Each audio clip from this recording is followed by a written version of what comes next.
This from NFL.com, 10 franchises with the greatest burden of expectation for 2023. The urgency meter on a scale of 0 to 10.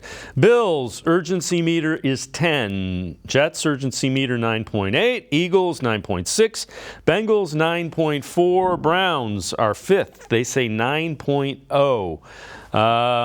The rationale, I expect Watson to play at a high level and make the Browns a contender in the AFC this season.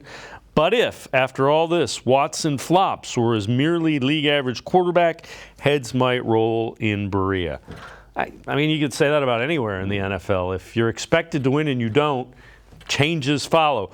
But I would disagree. If I'm with you, if he gives you what people aren't looking at, the last 2 years where the Browns have been very disappointing.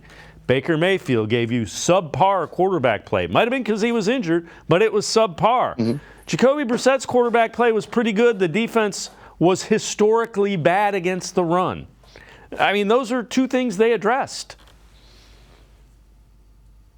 That was a focal point. I mean, we're not talking, added, 2 defensive starters on the defensive line. And at the time, everybody thought Ogbonnaya Okoronkwo was going to be a starter on the defensive line. So that's 3 starting caliber players on the defensive line.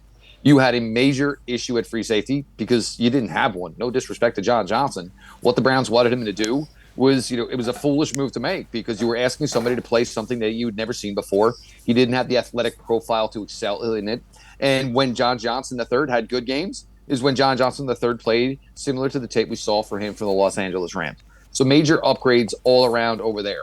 Now, you talk about Alex Wright, you talk about Isaiah McGuire. These guys were, right around top 100 picks.